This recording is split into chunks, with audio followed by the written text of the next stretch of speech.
Hello, मी दीपाली स्वागत करते तुमचं आपल्या या यूट्यूब चॅनलमध्ये. तर आज आपण समजून घेणार आहोत होपोनोपोनो प्रेयरमध्ये आय एम सॉरी ह्या शब्दाचं इम्पॉर्टन्स काय, त्याचं महत्त्व काय.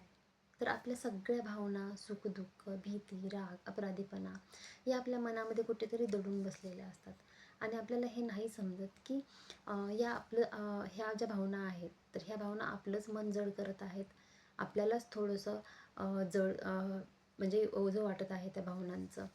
तर होपोनोपोनो प्रार्थना जी आहे आपल्याला या ओझ्यामधून मुक्त करण्यासाठी मदत करते. आणि त्याच्यामध्ये सगळ्यात पहिलं जे सेंटेन्स आहे, सगळ्यात पहिलं वाक्य आय एम सॉरी, मला माफ कर, हे त्यासाठी खूप मदत करतं. तर हे वाक्य आपल्याला कसं मदत करतं आय एम सॉरी हे, तर हे आपल्याशी 3 प्रकारे मदत करू शकतो. एक तर आपण स्वतःची संवाद साधून जेव्हा बोलू शकतो. दुसरं म्हणजे आपण दुसऱ्यांशी मला माफ कर हे बोलू शकतो किंवा या विश्वाशी. तर स्वतःशी संवाद करताना आपण मला माफ कर हे कसं वापरू शकतो आणि कशाप्रकारे त्याचा यूज करू शकतो. तर स्वतःशी जेव्हा आपण बोलतो तेव्हा आपण आपल्या ज्या स्वतःच्या चुका आहेत त्या मान्य करतो. आपण केलेल्या चुकांसाठी स्वतःला दोष देण्याऐवजी त्या मान्य करून स्वतःलाच माफी मागतो. की माझ्याकडून जर कठोर शब्द निघाले असतील, योग्य वेळी मी योग्य निर्णय घेतले नसतील किंवा मग स्वतःकडे मी पुरेसं लक्ष दिलं नाही, ज्या गोष्टी त्या वेळेत करायच्या होत्या तर त्या मी नाही करू शकलो. तर अशा खूप साऱ्या गोष्टी असतात, त्या गोष्टींसाठी आपण स्वतःला माफ करू शकतो किंवा स्वतःची माफी मागू शकतो. आणि जेव्हा आपण स्वतःला माफ करतो किंवा स्वतःचीच माफी मागतो तेव्हा आपण स्वतःवरती प्रेम करण्याची एक खरी सुरुवात करत असतो. तर अशा प्रकारे जेव्हा आपण स्वतःलाच आय एम सॉरी बोलतो, मला माफ कर बोलतो, तेव्हा स्वतःबरोबरचं जे नातं आहे तर ते खूप सुंदर बनायला लागतं. तर इतरांशी जेव्हा आपण संवाद करू शकतो तेव्हा त्यांना आपण आय एम सॉरी कशाप्रकारे बोलू शकतो किंवा त्याचा कशाप्रकारे वापर होऊ शकतो. तर जेव्हा आपण दुसऱ्यांना आय एम सॉरी बोलतो, मला माफ कर हे बोलतो, तेव्हा आपण आपल्या मनामध्ये जो अहंकार आहे, जो इगो आहे, तर तो आपण बाजूला ठेवतो आणि तो बाजूला जेव्हा ठेवतो तेव्हाच आपण त्याला आय एम सॉरी म्हणू शकतो.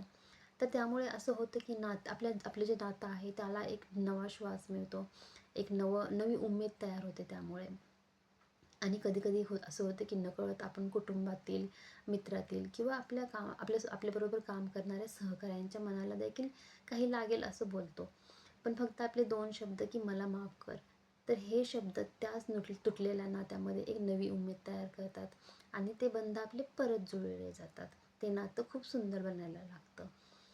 तर आणि तिसऱ्या प्रकारे जे आहे आपण ब्रह्मांडाशी कसा संवाद करू शकतो.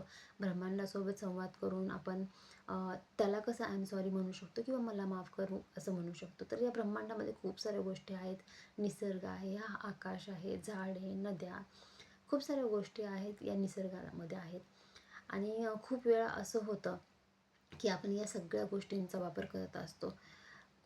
निसर्गामध्ये खूप गोष्टी एकदम अनंत प्रमाणात आहेत आणि आपण ह्या गोष्टींचा वापर करत असतो.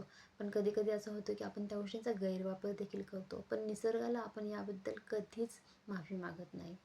तर या गोष्टींबद्दल, ज्या गोष्टींचा आपण गैरवापर केला, त्या चुकीच्या पद्धतीने वापरल्या किंवा अति प्रमाणात वापरल्या, तर ह्या गोष्टींबद्दल आपण ब्रह्मांडाची माफी मागू शकतो की आय एम सॉरी म्हणून.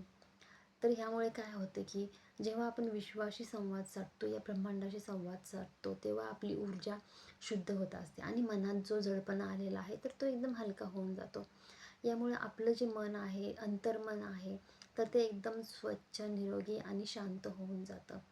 त्यामुळे आपण स्वतःच पॉझिटिव्ह व्हायब्रेशनमध्ये येऊन जातो. खूप एनर्जी आपली हाय होऊन जाते.